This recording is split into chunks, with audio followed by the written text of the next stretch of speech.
Hello and welcome into Collection Time Only, brought to you by Sorare Data. I am Andrew Laird. You can find me as Lairdinho on Sorare. I am inside. Joining me today is NepentheZ, who you can find as NepentheZ. He is also inside.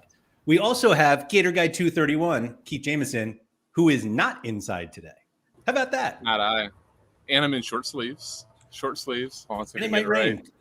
Florida life. Yeah, there's an epic storm potentially. What could go wrong? We'll see what happens. Thank everybody for coming in. Mike Baston, first in. Tobias, let's do some collecting. Love that. Liam, George. Oh, Nep even commented himself. Here from Nep's stream. Thank you for doing that. Pepita, Olaf, it's Wilson. Once. Thank you to everybody for coming in. We had to jump right in because Nep was saying something just before. And I was like, whoa. Let's hold on. And Keith was like, push the button, like get started. So Nep was like, I need to decide if I want to ruin Haber right away in the stream or not. And Keith and I were like, obviously you do. So Nep, the floor is yours. Yeah, so I was watching the strategy show, which is less of a strategy show these days because there's not really much strategy discussed, especially when you have Haber on. But and more of just a gathering, which is fine too. We love watching you guys talk about Sorare. And Haber said he hates it. And it felt like a genuine personal insult from Haber. He hates it when I get a card and I win a card and I snap mode, right? And I think I need to just discuss the difference between a card that's good for cat mode and like a cap mode card, right? There is a difference. A cap mode card is something that you go out of your way to buy to fit into cap mode because it's got a low L15 or they've just come back from injury or they're AAA and Keith Jameson's got 700 of them in his gallery that he's trying to sell, right? Like that's a card that you like, okay, yeah, that's a great cap mode card, but it's only good for that one cap mode, right? The guys that you win, the tier 5s, the tier 4s, sometimes the tier 3s that are like L15, 25 to say 45, 48 or something. These are great for cap mode for one sole reason, especially when you've got enough of them. And of course, we're talking about collections here, right? When you collect enough, because the way I build cap modes anyway, the way I do my lineups is I put in a goalkeeper who I don't care what game they've got. They're just going to be the goalkeeper because, hey, you never know, they could get 100 or not. Just like lowest L15 goalkeeper. Then I'll pick like 2 priority players. And then when I've got like one space left outside of the extra, and I put in like a striker that I hope can hit a DL or whatever, I am not now in control of what I've got left to fill the cap. And when you've got an abundance of these guys that are good for cap mode, you know they start. It's like, yeah, okay, this guy, he might be garbage, but even if he's hitting his L15 of 37, that's exactly all I want. There's almost no downside, and there's loads of great upside. And so he's really good for cap mode when you've got a lot of these guys because they fit whatever you've got left. You've got a guy for it rather than having to go and buy a guy for it. Couple comments. I mostly agree, but I'm going to make one, I think, clarification here. I think you're talking about like a 240 cap mode guy and like a 220 to 270, like we're beat the game, like legitimately just beat your L15. Okay, I can accept that. But like going into this 220 comp or the 270 comp, just like that middling defensive midfielder, no sets, that was like 45 to 55 and his L15 is 47, that's not going to cut it because you're not getting the upside. Yeah, no, that I agree with, yeah. Okay. So really it's just a definition of what you threshold guy. What you meant by it's actually more like threshold guy. So cap mode. But there's 3 cap mode options, right? And only one of them is applicable. 2 of the 3, it doesn't work good. So if I had to ask you a question, is it a cap mode? Yes or no? Plead the fifth. I would ask you which one you're talking about. Yeah. Clear. So Nep, I don't know if you ever, when cap modes first came out, I don't remember if it was Andy or myself, but anytime you get a really, really crappy reward, it was like more of a cap guy, cap boy. And then it became like more of a 220 guy if he really sucked. But in all actuality, like we just said, and even what Haber was saying, it doesn't really work because, there are certain guys that you line up that literally will wreck you. in And 220. yeah, and especially now as people limiteds are so much cheaper, and B, people play this game more efficiently than ever before. Like it's getting to be a point where you yourself included, you are prioritizing 220, and when you've got people that are actually working hard to get that first place, and any chance you have of winning a reward just throwing a team together is only ever realistically going to be a tier 5 or a tier 4, it's almost not worth playing. Oh, we've got a guest. We've got a guest behind Keith now. Who's that guy? I mean, out in public, Sean wouldn't know, but Do I look like I'm in space? My bad. Somebody who said that? Oh yeah, outside time only. Are you allowed to be outside? What does Sean think about this? Anyway, Keith, I like that you left out the fact that we then started calling people who were not good at So Rare cap mode players. I forgot or cap about 220 that. guys.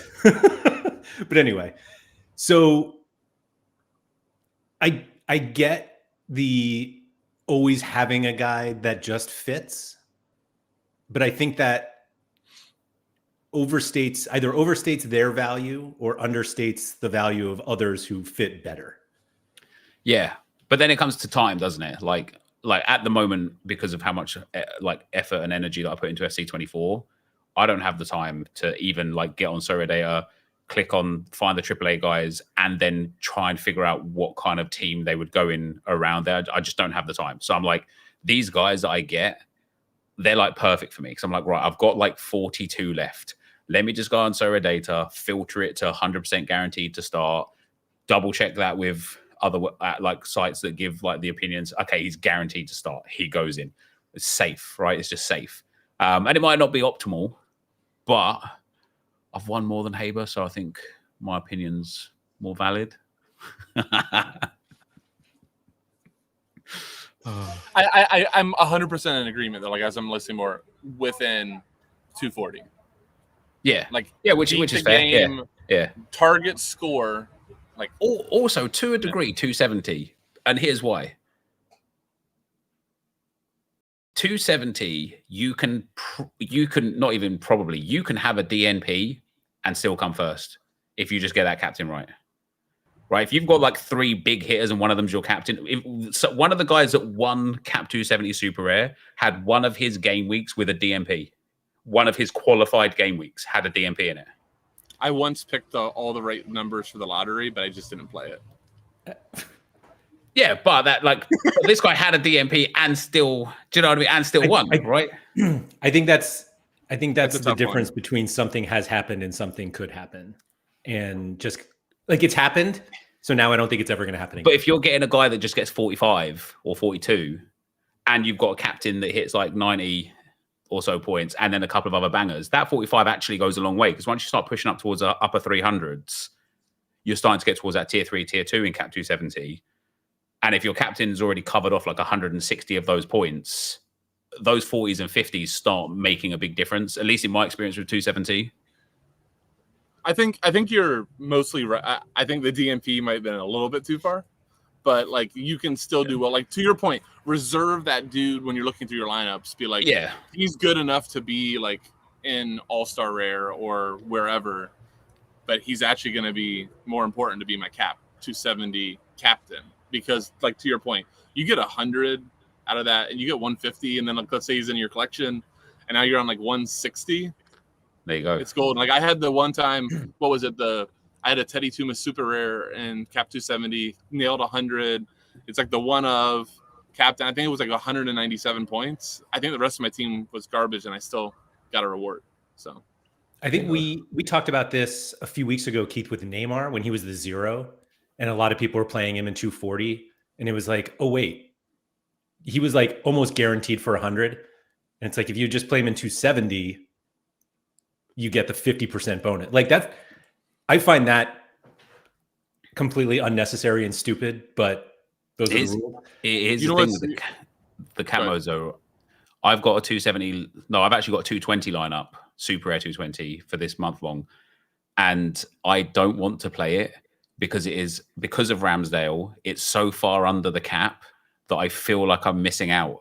I feel like I just should have a goalkeeper there that's got points on the board because I'm literally like 38 points under the cap. And I'm like, man, if I just get an L15 38 goalkeeper instead, surely that's better. Well, you'll need it next week because the Ramsdale will not be 38 and not playing. Well, he might be. He might be 38. He might just be not playing. Yeah, he won't be playing. Yeah, he might be at 38 though. Haber has a suggestion of just playing better outfield players. But I've already got very good outfielders in it. That's the thing. Because like internationals is great for like drawing down that L15 on some players, especially like players that are kind of like big players for their club, but like, you know, not that he plays now, but Zelarian, he got like 28 points internationally last game week. Like that just drags him massively down. Yet if he was back in the MLS, that, you know, he's like 80, 90 points at club level. And I've got a lot of players like that have the really low international scores and the really high club scores. Can we actually pause and talk about this? Because Charlie just put in the text too. I feel it. Obviously, this is a DFS thing forever and ever. Why does it? Charlie, I'm not making fun of you. I 100% feel it too. I'm like, I can't waste 7 points. And this is one of the reasons why the old modes were better, right? Because you didn't need to hit a cap. You needed under, right? You just needed two guys under 40. Like they could be 20, 28, 35. They were just under. That's all you needed. Think about now still in All-Star and stuff. You don't look at the cap charges that you're doing. You just play the best guys. Yep. I don't know why it stresses us out. Yeah, it does. It's mad. And then sometimes, I put together my cap 270 super rare team for this week. And I was like, this is just too good. I was like, these players, like, I need to actually put these players in like Rare Pro or whatever it's called these days, because like I feel like even in Super Rare, like I don't have the premium pieces. I've got some good pieces, but even in like if somebody's just going to have like Sean's just going to have like some dumb 270 lineup that I can't compete with, even if my team does well. But like Rare Pro level, these Super Rares have got like a lot better usage. So I'm looking at like this insane cap 270 lineup, and I'm just like, nope, can't play it here. You think? So you're saying that you have like 2 good supers and not 5? No, I've got. No, let me build it. I think it was actually even. It was like scored at like 86 or 87 for a cap 270. Yeah, it just sounds like you're saying that Rare Plus is easier than cap 270. What I'm saying is if I should have these players in Rare Plus because they're so good. And all 5 of them, right? Because I've got like one Japanese goalkeeper that's in there. Like, so yeah, that's where I was kind of like going towards. So Nep, I'll mention this because we kind of talked about Underdog a little bit yesterday on LTO. Yeah, I watched, yeah. And that was like a big thing, and like still is a big thing with like game theory, is because most people do go ahead and just go with all of their top guys in Rare Plus, and like you're like they're legitimately awesome. Well, they're a little less awesome in Rare Plus than they are maybe in like a cap 270, cap 220 place where people aren't playing those cards because people are always putting Rare Plus first. So like you switching up the order there is actually a really good game theory element too, that you're like, you know, like Laird just said, nobody was playing Neymar on a 0 in 270 that 1 week. Yeah. Even though like he was probably the best play, just because they saw that 0, they're like, he has to go into 220 or 240. I'm not gonna waste him in gas 3. I'm not gonna waste him in 270. So like that's a good like. But is that a waste anyway? That's what it is, because it's not though. Just because he's 0. But you think about it too, and like these like 1 week, like once we're actually out of the elements of like the long field tournament, but we're just 1 week, very top heavy, right? Like you know, it makes sense if you're like, I got a 1% Neymar in here. None of us never really think about that. But as we keep getting bigger, like that 1% Neymar and that type of competition, and you're like, and the other people might not be surrounding him the same way I can. Like, it's a big deal. It can be. Something must have changed in my gallery because it's now only an 82 team, and it did have Denny Boanga in there, and now it hasn't. So somebody must have got injured or something that can't play now. Nep, you mentioned Ramsdale before. I noticed that you bought a Ramsdale limited the other day. Yeah. Keith, have you looked at the Ramsdale chart recently? No. So I bought Noppert before I pumped him. So Nep bought where I'm trying to find it here. Nep bought it for $40. That's what price we were looking at yesterday. So there was an auction that ended this morning. New one or old one? Yeah, for the collection. I actually bought it off the the buy now. One. Yeah, the buy now. Yeah. Oh, nice. There was an auction that ended 3 hours ago. Keith, how much do you think it went for? 52. 76.19. So I just have to sell him, don't I? Now, because what's the prize table? What's the prize table for this tournament? I mean, Nep, just work another hour. It's okay. 76.19. Granted, somebody spent 58 after that. God, I wish we could see the buy now because I showed you guys this earlier. I did a buy now on one of my Hamburg players, and the buy now was actually below the auction because there was just a bid that was in. I wonder if that happened with Ramsdale at that moment. Somebody did a buy now for 67. So it did happen. Wow. But I should sell on Friday though, shouldn't I? So I'll tell you, I have seen it inverse. I think there's some actual credence to Thursday selling, and sometimes Thursday being the peak, because a lot of people think Friday is the peak, and then the market floods. Yeah. So everyone's selling Friday. it all depends. I think the fact though that we have like a double degen week. Yes. So like it's one thing if there's one degenerate thing to get you. It's another thing when there's two that could really pump these prices. I need to finish top 60 in a Prem Comp. Yeah, I'm 100% selling them, both of them. Well, there you go. And then I'll buy them back in a couple of days for like $7. Yeah. Would you have been using it? Yeah. Exactly. Nep, would you have used it for 220 rare? Yeah. Okay. But So Nep has 1 rare and 2 limiteds. So Nep, where are you playing these? I don't know. And again, because I don't like L15 zeros because it messes up everything. Because it allows you to put in really good players that should be in really good lineups, not in cap 220 or cap 240 lineups.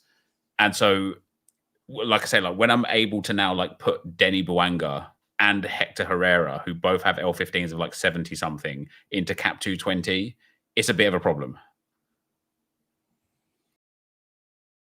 Why is that a problem? Self-created problem. It's not really a problem. But it is, because their upside is minimal. Yeah, like, but if it's likely they don't even hit their L15. Nep, easy solution.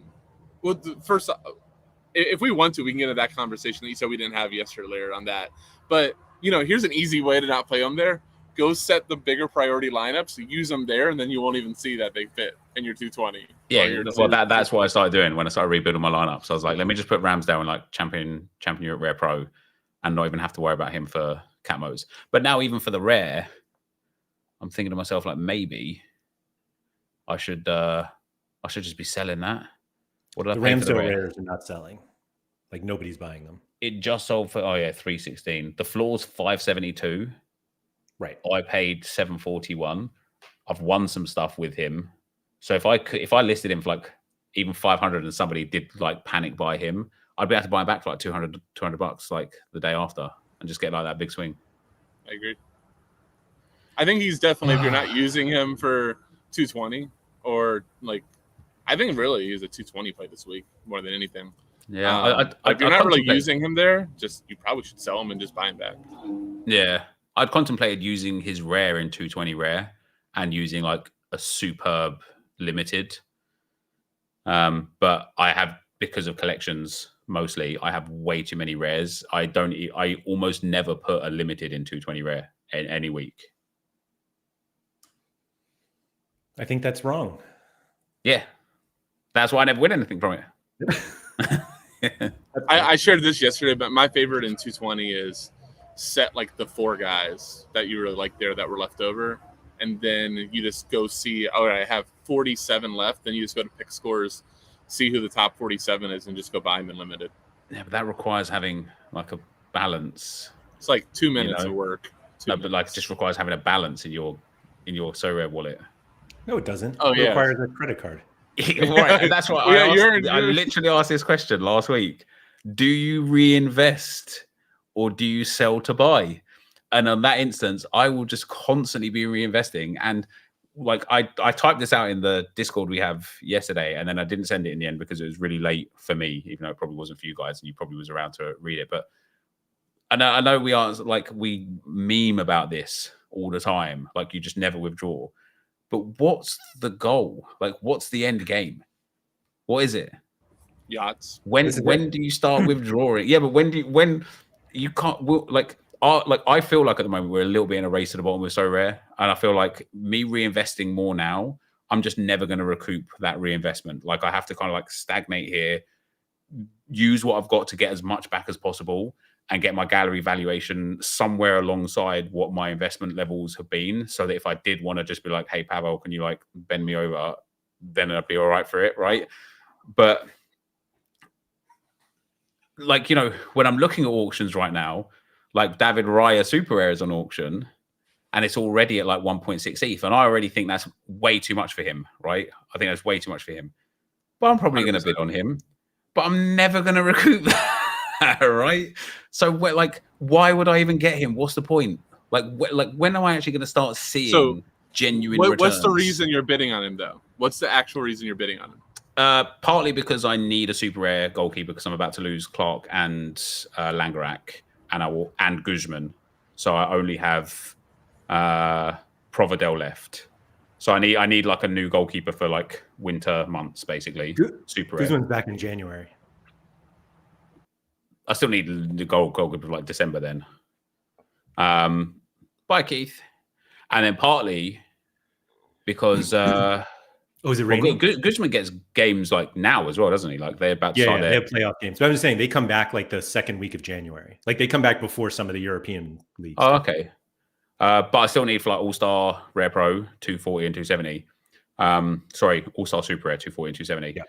And so that's one of the reasons. And then also partly because something that I didn't account for. Oh, we've had a settings change. Nice. Something I didn't account for was how unprepared I am for this Premier League tournament and how I don't even know if I'm going to play it, because I've got Declan Rice Super Rare for that league, like that season, and I'm like, there's a couple of Super Rares I'm looking at where I'm like, okay, I could get the 3 Super Rares real easy, but then it takes away more pieces from other lineups in Super Rare, and because I'm quite heavy in like Americas for Super Rares, I've now lost a lot of my like key pieces. Did you just consider that you could just have fewer lineups for a little bit? Yeah, that's exactly it. Yeah, but that's painful, isn't it? That's terrible. Oh, it's awful. Absolutely awful. I was gonna say the easier solution is just don't buy Raya. Yeah, He's overpriced. He is massively overpriced. Yeah, just buy one of the other goalkeepers for half the price, and then because right now we have the full out EPL punt. Like, if you're not buying an EPL card for the competition, like, don't even bother looking right now. To the point where I was actually considering selling my Super Rare Declan Rice. If you want to divulge for the stream, Laird, and go and look at the last Super Rare sales of Declan Rice. Honestly, my gallery valuation to the moon, baby. It's not the worst move. The hardest part about selling a card like that is just the willingness of somebody to ever want to sell it back. Yeah, getting it back again is going to be the problem. Like it's arguably the best time to do it. It's just those type of cards of premium players. It's really, really difficult to get them back because once a whale gets it, they're just like, why do I need to sell it back?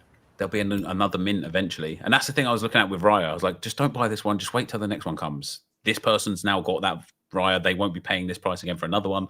Just wait. But yeah, that Declan Rice, you did, Channy. Yeah. Now I could make like $1,200 if I sold him now. $1,200, $1,200 profit. So why do you still have it?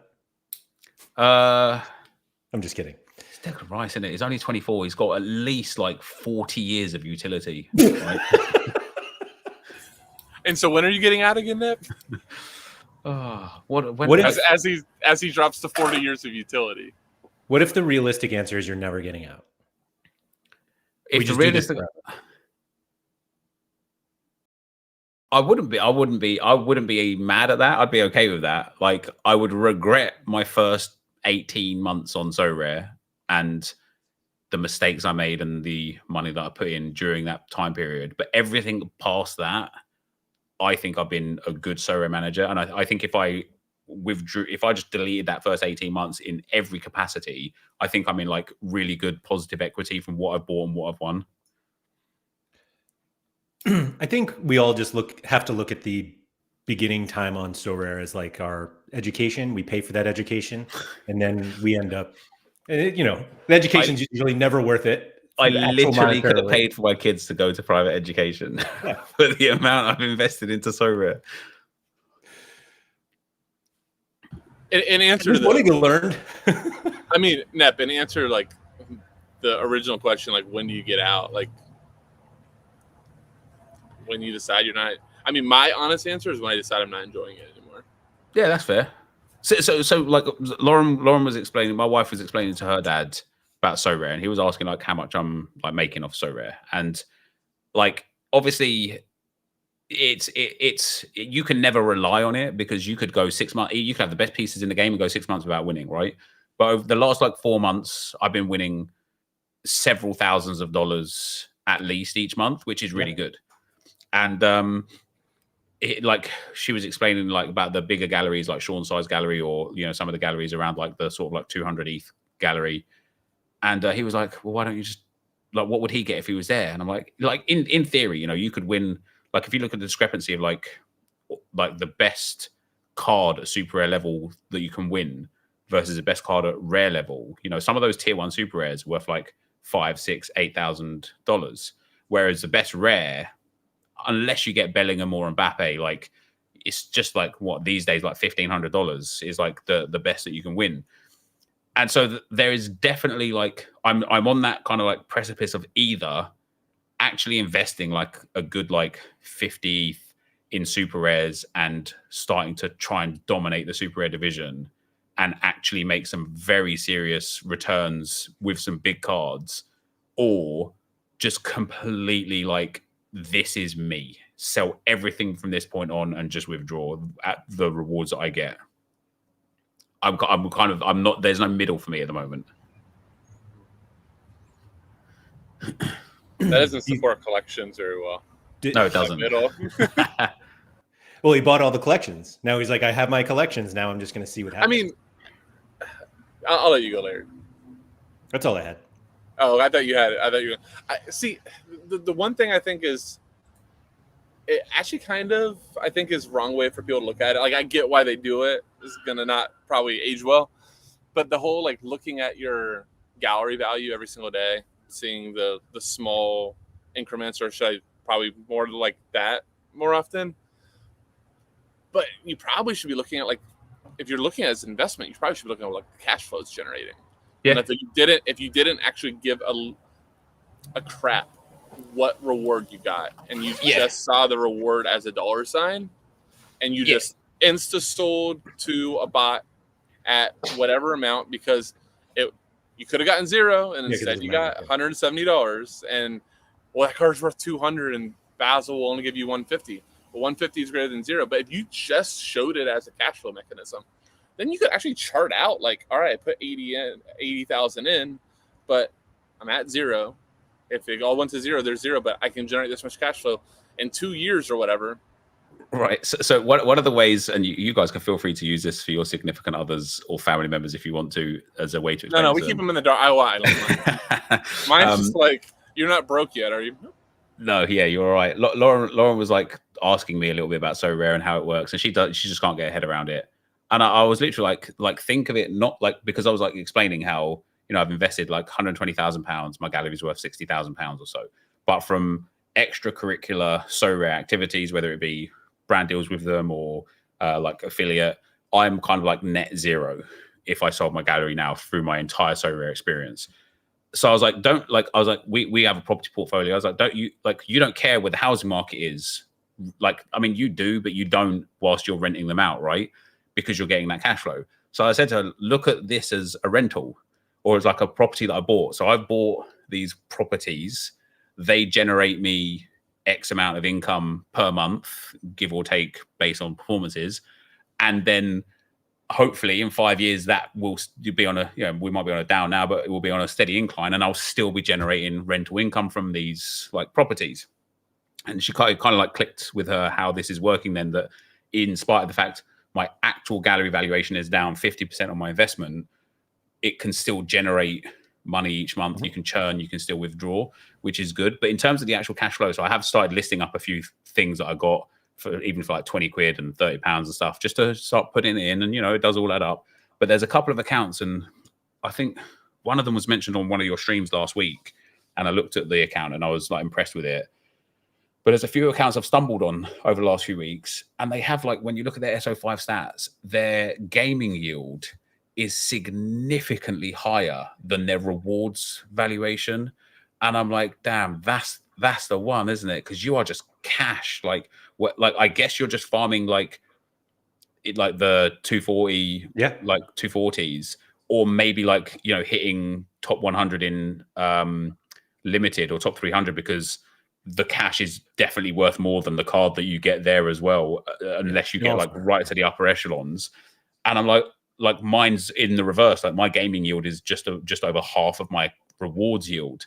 And I'm like, maybe I should be focusing more on just getting that gaming yield back than anything else. Laird, you came to that conclusion, what, 3 weeks ago? About the game, like gaming yield? To focus on your 240s and making those one of your first. To be honest, like as soon as they introduced the thresholds up to, I mean, they did it to uniques. I wasn't playing that, but as soon as the super rare one became a thing, that's where I wanted my best cards to go. Because regardless of card prices, like how many times have you won a card and it was like exactly the card you wanted? Not like a card that you wanted because it was expensive, but one that you were like, I needed to buy that card, but instead I won it. It's happened to me twice. I have since sold both of them. Go to my gallery, please. Do you finally get one? Oh, I got the greatest one. My most recent reward right there. This guy? You click on him. Oh yeah, you click on him. Oh no. And then you click on view associated collection. Oh yeah. Tell me about that. That's pretty awesome. And he's like their guy. He only started getting minted super recently. He didn't have a card before. So even though he's only like a $20 card, he is absolutely somebody that I wanted. So that's my favorite thing about it, is your gallery is packed with like really, really, really good cards. And you are so pumped to win Boateng. Who is that? God knows. Nana Boateng, his name is. He's brilliant, obviously. So you're like super psyched about that. That's why you stick around so rare. Yeah, it's true. Also, we didn't talk about it yet, but we're going to find out tomorrow what we get for being collection gods, aren't we? What is your expectation? As I sit outside, hold on, we have to take a moment to realize I'm sitting outside of a hamburger place. Yeah, I could do a hamburger right now. Yeah, I can have one, yeah. What is it, Starburger? Fritz said he used to play for the Rapids. He looked familiar. I just wasn't sure if it was the same one. Anyway, I want to go back to the gaming yield thing. I realized that particularly with the super rares that I had, they were probably not going to win me rewards that were equal to the threshold. And that's when I was like, my top lineup should be cap 240 super rare. Based on my results, you would think it was my 4th or 5th priority because I never win it. But I try really hard. And I think there are a lot of people who play the game just for 240. And if you're looking at it from like an actual ROI perspective, it's absolutely the best way to play. Yeah. Your upside's obviously capped. I mean, you can obviously win a card in 240 also. You can win like a Bruno Fernandes if you're really good. good. You could. It's another one I probably should have sold. But yeah, I think ultimately that's where I think you're going to get the most yield. To go collection too. I really got really pumped yesterday because building my 220 limited, my Hamburg collection fits perfect. So all the guys they have a great matchup. All the guys are like 10, 11%. So that's like a huge points advantage. But, collections, you've said this for a while, Neps, collections for 240 are actually a mini cheat code in there because you are gaming the game, so to speak, with your XP. Yeah, you get all the benefits. It's not just 240. All cap modes. No, all of them. No, right. absolutely. Well, but again, specifically, the other ones aren't yielding mechanisms in terms of just pure cash like 240 is. So if you're just looking like pure cash flow. So Tuggy was saying it doesn't matter if it's gaming yield or reward yield. Yield is yield. The problem is that the yield is literally better in Threshold. Okay. All right. I have a soapbox moment. And I would love you guys' opinion here. This has bugged me eternally. He means he hopes that we agree with him. Yes, I do. I want validation. But you both do this exact same thing. All of us do the exact same thing. But you get a reward. It's kind of what I was saying earlier. We should technically almost all just bot it right away. But we don't because we're like, that's last week. That was a $300 card and it's a $200 card now. I am holding on to this sucker. You didn't have it 5 minutes ago. And now you're freaking married to this card because you feel the valuation was higher. You didn't even know this dude. You did not know him. And now you held him. And now he's in your gallery a year later and you have used him one time in Cap 220. It did not work out well. Why the hell do we do this to ourselves? That you've just described to me. Yeah. Okay, thank you. The best with that also, Keith, is it let's say you win a card that we think somehow is valued at $150. And somebody's like, I'll give you $100 for it. And you were like, you're not offended. Because you I won't take that. Right. You're offended. You want me to block you? That should be one of the responses. Do you want to be blocked? Yeah. Do you want to be blocked with that offer? However, had Sorare been like, instead of this card, we're going to give you $100, and you'd be like, bank it. Let's go. Literally every single time. If you had the two options there, which Tuggy had mentioned to me recently, I'm like, they'll never do that because everybody will take the cash. Everyone, yeah. $150 card or $100 cash. Everybody's taking a $100 card. Yet the bots do that to us, and we're offended. You got to factor in though. If you sell a card to a guy for $50 less than it's worth, and then you click on that card a month later and he's just dropped hundreds and this guy loads, you are livid. Whereas if you just got $100, you'd be like, that's fine, that card doesn't exist now. Gotcha. Yeah. I did that today. I sold to John McGinn and he was like nothing. And he's been the best player on the platform since I sold him. Hold on, Laird. Tell the story in entirety and how you showed this to me. It's better that way. The scores? I don't think I can. Let me see if I can find it. Hold on. So I won this John McGinn rare, and I remember Quinny was like, "That's a great card," and I'm like, "It's fine. It's not great because all I look at is how has he been scoring." All right, let me see if I can get it up here. If he could do this right, it's so much better done this way. I'm just angry about it now. And somebody was like, no, he'll be good for Euros. And I'm like, I can't think about Euros now.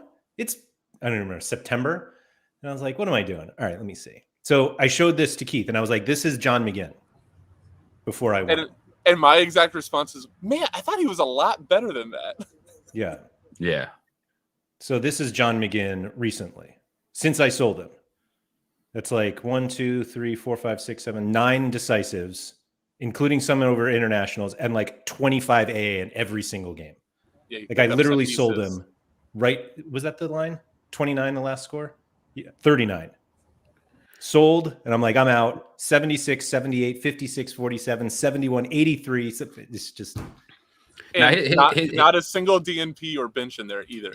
Here's the thing, though, right? And I don't know if this is my warped mentality or Sean's fault, but someone's to blame, right? When I look at even scores like that, I'm like, that's not even good enough to really win you anything these days. Yeah, Sean. He doesn't have anything. Yeah, he doesn't even have a single 90 plus, not one. And this offensive 60 L15 cost. which was probably like 38 when I sold it.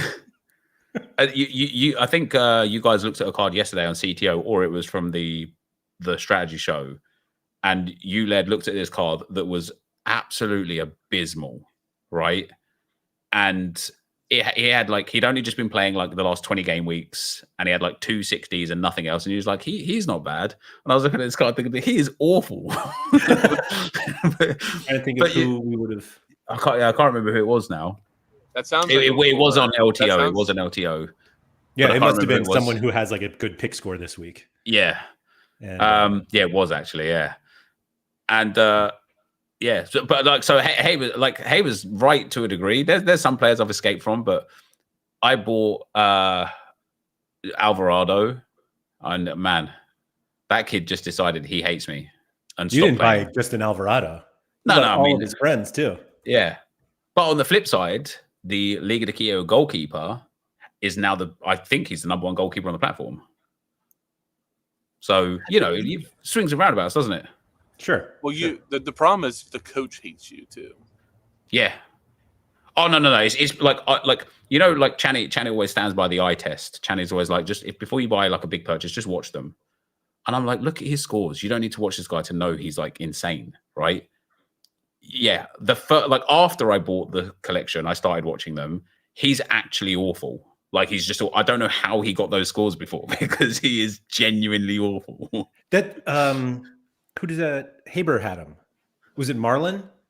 Yeah. And he was like, Marlon is the one who, and he was like, I watched him, and he's like, there's no way that he actually earned these stats that they are giving him. Yeah. Also, Marcal, the other that used to play for Leon, he had insane scores out in Brazil, and now he can't even get game time. So on like the Haber comment with like the Marlon, I noticed this more like in DFS than Sorare, but there would literally just be certain games that the Opta guy or gal, it was just like, I love tackles. And like you're watching the game, you're like, and the guy that sticks out in my head was Wilfred Ndidi when Leicester was up. He would have games where he had like 13 tackles, and it's like, he does not have 13 tackles. Like that's not even possible. And literally, like on DraftKings or with 1 point, like how the F does Wilfred Ndidi have 16 DraftKings points? You look down, it's like 13. 10 tackles. Yeah. I'm watching the game. He didn't even have that many duels. They just go I like this heavy. from Josh So Chextels. I have 50 cards that I'm not selling, waiting for them to hit form. When they hit form, I won't sell them. I'll use them until they're out of form, and the cycle continues. I wish it's a little long for a t-shirt, but that should be on a Sorare t-shirt. You could just do like a diagram for it, couldn't you? Yeah. Well, there you go. Yeah. Now we're thinking. Haber said when they reward top collectors, the LDU players will be managing Nep's channels, doing his laundry, and pretty much working. So what do we think we're going to get? Like realistically, what are they going to give us for being such great collectors of these storied clubs like LDU Quito, and Midtjylland and Hamburg? A Sorare cap. You don't. With a club logo? No, also? just a Sorare cap. Just the cap. I think there'll be a chance for like tickets that you'll never use. Because that seems to be like something that they get from all these clubs. If like I feel like I've seen a lot on like Twitter with like random people that are like, yeah, Sorare contacted me to go to this game, like this Luton game, or they have a lot of tickets Fulham for the game. Prem, at least. They have a lot of tickets, I think, for a lot of these leagues. So I think they're going to offer that up. Nep, I was going to say how many times, but I'll just ask, when was the last time you looked up flights from London to Ecuador? Yeah, I haven't. No, never? No. Come on. I haven't. He doesn't even want to bring that to the dinner table. He's like, so I know I've been thinking about a trip. Like, You were just talking about how much you wanted the warm weather. Ecuador is Yeah. nice and hot in Ecuador right now, I'm sure. No, well, they're going to play against one of the Brazilian teams that won the Sudamericana, aren't they? And those are whoever won the Libertadores, they get the game. Because they won the Sudamericana, they get Like a Super Cup? Yeah, so maybe that'll be a fun one to go to. Don't show her the Brazil police. The Brazil Argentina match from last night. yesterday. Oh yeah. So I'm asking this because I'm adamant that because I am a higher Midtjylland collector, that I'll be given the opportunity to get a jersey, and I want to spend my coins on a jersey. Is that unrealistic? I don't think it's unrealistic. I think I do think it's possible 100% because everyone's partnered, aren't they? As a collect, like if you can collect them in collections, they're partnered with Sorare. So it can't be difficult for Sorare to be like, yeah, we need a shirt for this guy who's basically saving this platform for your club, right?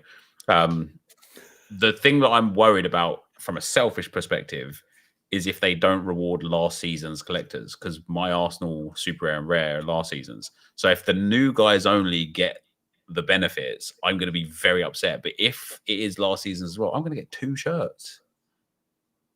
I think you're going to get the opportunity to buy them with coins. I've got loads of those. Don't worry about that. Me too. Yeah. I've been saving for a day like this. Well, actually, I was saving for the fitness, but outside of that, I've been saving for a day like this. XP now, man. I'm saving for the XP. I really Neighbor should says be they save the XP. good shit for content creators so they can provide marketing for it. I mean, we're literally, what are we doing? Why are the 3 of us not wearing jerseys of our collector things right now? Mine's gone now, but they did send me, to be fair to them, an Arsenal signed jersey, so I did. So, not cap though. I would be It's not wearing even it right his now. channel. I have 2 caps. Oh yeah. Oh, that's sad. You have a Nico worn cap too, or just Nico handled cap? Nico held, yeah. Nico held cap. So, like, I know they can't, but this would be cool if they could, to reward collectors to collection N, right? Is take like a worn jersey, cut it up, get a card, put it in a card case, put the jersey in the card, get the so rare card. And I know they're not allowed to because then it's a physical copy. But if it's something that you can't use and you can't buy and it's just as a gift, that would be cool, wouldn't it? You know, you're a top collector of thing. Here's your one of, here's your 4 Midtjylland collection. And each of these cards that we put in this box has got like worn jersey in the card. Boom, there you go. That would be a cool gift. Because then you're not using it as a product then, right? So surely it doesn't have to be licensed. Like if I printed off my own card and put it in a box and did exactly what I said and just put it here and was like, hey guys, look at this really cool so rare card I've got. Am I going to get like a knock on the door, like Panini being like, hello, sorry, can we have that? Because that's not allowed. So I wish you hadn't said all of that, because anything that happens now is such a disappointment. Okay, Yeah. can I start the disappointment then, real quick? What would you guys be happy, underwhelmed? What if like it wasn't those? What if you got like a badge, in-game badge that says you're the #1 Arsenal collector, or like a special banner? No, we've been talking about that for a while, but like a way to customize your club shop that actually indicates like, hey. I have one question. Is it an NFT? Sure. Then yeah, I'm all about that. I think that would be awesome. I remember you and NC, Laird's like, give me the jersey or give me death. Hold on, come on. Come on. No, you come on. How come yours does it? That's outrageous. He owns this space. No, do you know what's really happening? Yeah, my channel, he's got I his guess son sat right next to him on the mouse. And he's like, when I do this, you click that. You click that, yeah. The first time that happened on stream, he did something not thinking it. I think it was like the balloons came down. I lost it. I had no idea. I didn't even know that was a thing. I'm like, what's going on? Real quick, I don't know if you skip. I once put this in chat. 1217. Dan answered on Twitter.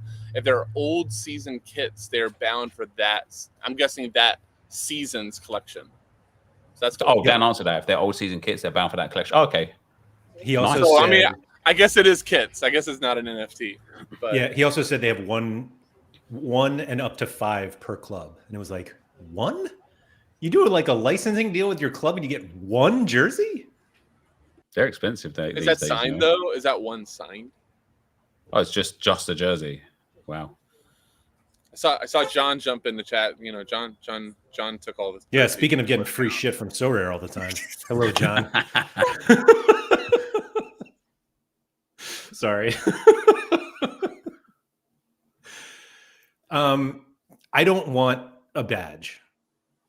No. I have a badge But it's not that a nobody badge. else It's can an NFT. get. It's an NFT. I don't You care. don't have the NFT of that burger. Don't you dare. Oh, do you have one? Can you get one? Can you go put it on OpenSea and sell it to me? I don't want to sell it. It's priceless. Hold on, the burger one though. This might be the whenever they post something, you get the comments of people taking the pictures. I actually may just take a picture of a burger and say, "See, Try it all you want. Then put it on your profile on Sorare. I'm sure they'll. good." Probably Yeah, could, that's my actually. problem. Is I don't want a badge. Like I can put the Midgeland badge on my account right now. But what I if have it's one not a if I can. badge? Hold on. What if it's not a badge? What if it's like beside, like more room that says, I don't know how they can make it cool. Don't have to be that far, but like that identifies you as a top collector. So what I think they need to do is literally make it a badge and not like what is the avatar basically? Right. Like Yes. what if I just had all the badges right here? That's what I'm talking about. Yeah. Yeah. I'm thinking like a Boy Scout vest where they Yeah. get a badge for every time you do something. That's what I want. What's it called? What was it in Office Space? I'm blanking on the term. The flair. Yeah. Yes. That's Yeah. exactly what I want. Some Sorare collection flair. Great term. That would be cool. That would be really cool. The fact that it's just first again, like if it's only first or up to 5 and it's only shirts, I think this is another case where Sorare have like a good like premise of something and just a terrible execution of something. Because surely the point of giving to your top collectors is to incentivize collecting, but there is no chance like now if they start doing this with shirts, who do you think is just going to go and buy all of the best? Like, who do you think is going to go and get #1 Man City collection now? Like, it's just going to be some whale. They're just going to be like, I just want that shirt, so I'm just going to go and get it, and nobody else can get it. And again, when is the time stamp for #1? Because if the #1 Arsenal collection is, let's say tomorrow, I get eligibility to buy a shirt because I'm #1, and they do it again in like 3 months' time, and I'm still #1, do I just get another shirt? Or do I just get endless shirts for the history of the remainder of Sorare for being #1? Or is it like you've had yours, so now #2 gets it the next time? Are you more likely to keep your collection if you knew on the 1st of every month you got a new jersey delivered to your house? 100%. I'll just sell them constantly and just reinvest into new collections. Yeah, That's not the point. So yeah, I'm not necessarily against rewarding top collectors because they should be rewarded, but I think that once you only kind of like segregate it to the top collector, it kind of loses its purpose of driving people to collect in the first place. Because getting to the like top 5, you could work towards that. Like maybe top 10, you could work towards. Top 20 in limited, you could work towards. Like a little bit of dealing, a little bit of trading, getting that really cool auction that pops up, or when the Liverpool collection came out, it's like, okay, I can now get a few missing pieces to push myself up into that barrier to get a reward. And whereas you otherwise wouldn't have even bought those cards, now Sorare have kind of got you, okay, yeah, do you know what? I'll pick those up, I'll push myself up, and like now Sorare get that double win because you spent again. But if it's just first, there's people that are just so significantly far above other people. Yeah.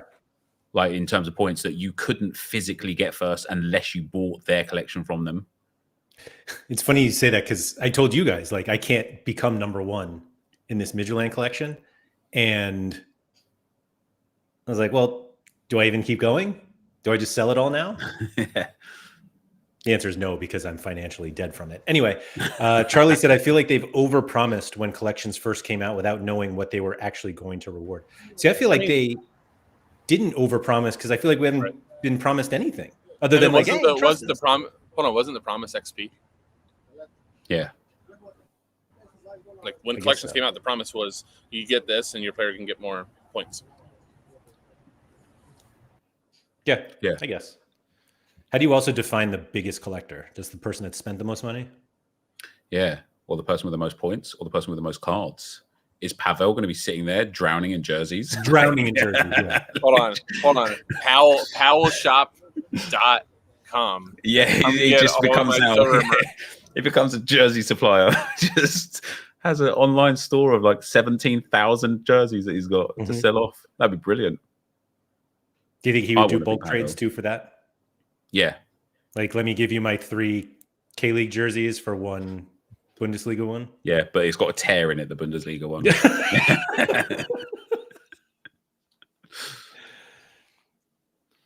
I'm looking through his collections here. He's got a lot. Like, these are all 5%. But that doesn't show actually the amount of cards he's got, does it? That just shows the amount of collection cards. That's right. Yeah. That Qatar custom series is a special one. That's ridiculous.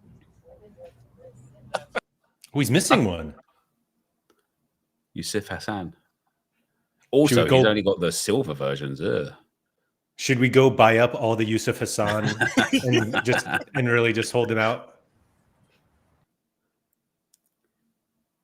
Those were fun, weren't they, for a hot minute? And then something happened a few months ago, and people started buying them up massively, thinking that they were going to be useful for something. Can't remember, but I started getting like crazy amounts of like trade offers for all of mine. Really? Yeah. Hope you accepted. I did not. See, things like these, even I know they are NFTs, but they have zero value or worth. They are in some ways like more meaningful because they're the sort of cards that in 10 or 15 years are going to be worth something, even though they don't have any meaning, because it's going to be like, I got the first ever, World Cup Qatar insert player, and you can't get that anymore.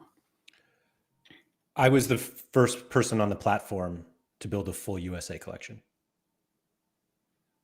See, now imagine.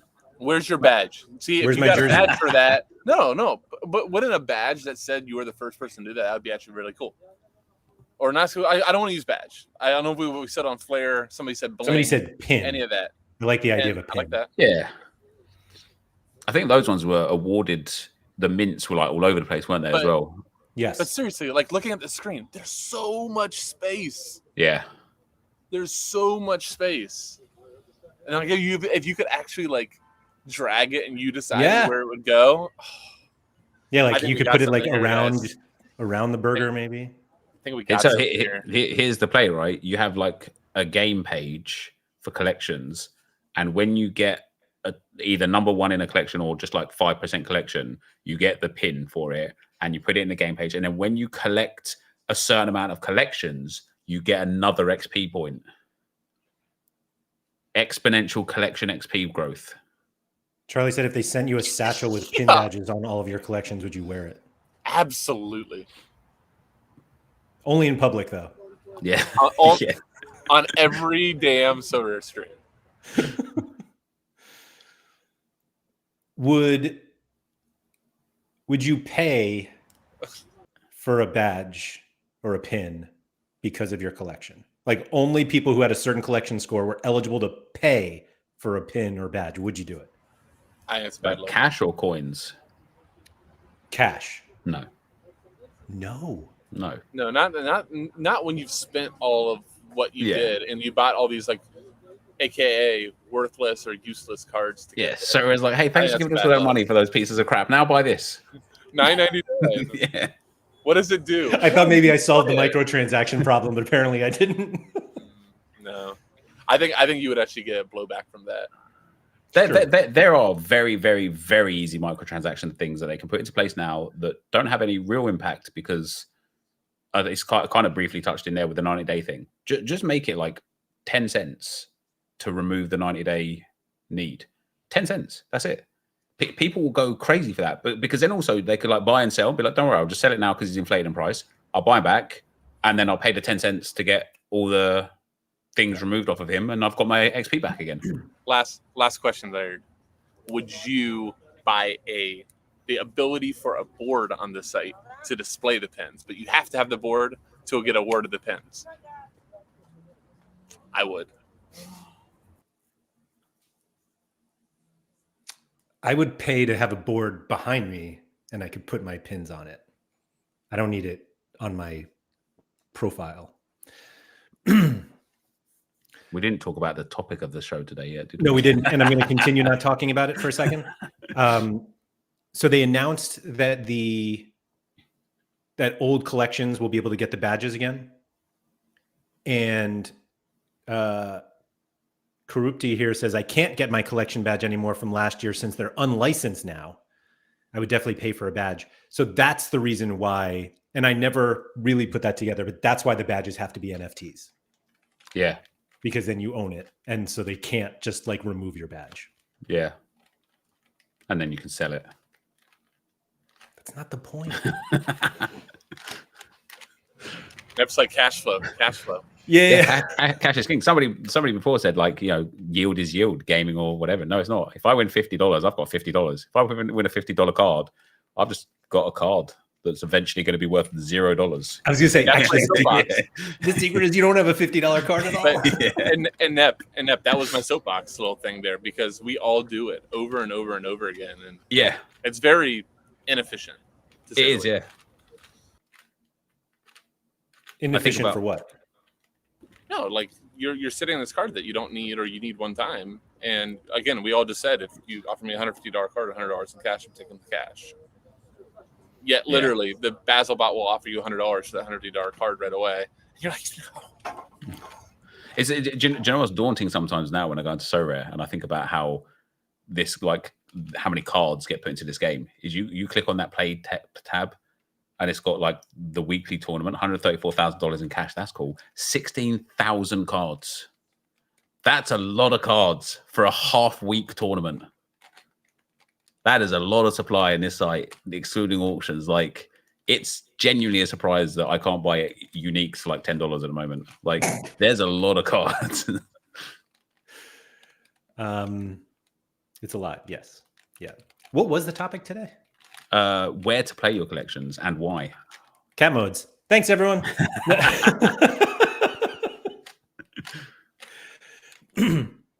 I feel like all right, do you guys have a few minutes? Because I did have like one thing I'm going to talk about. All right. I have to run, but I'll listen to it. So.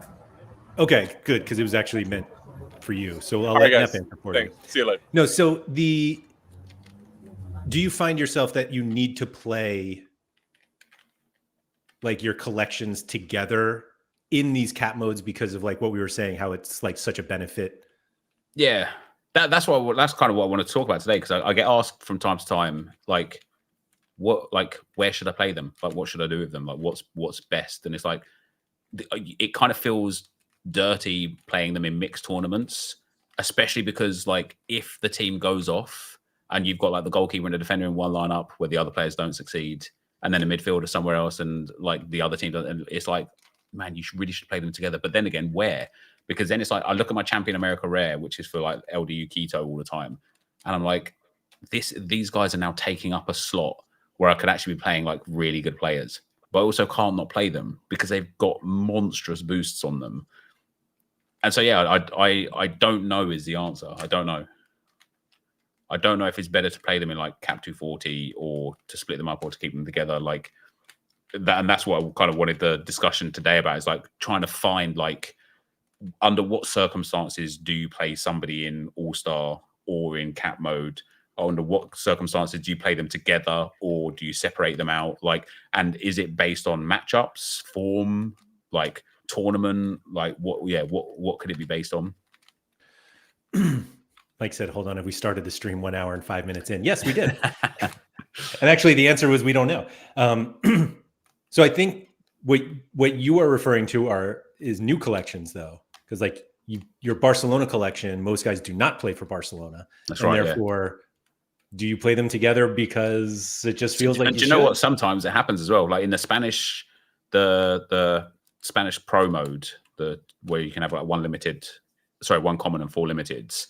I always tend to just put all the Barcelona guys in there from like different clubs, because I'm like, how cool does this look? So that's what I do with Ren. Yeah. And it's like,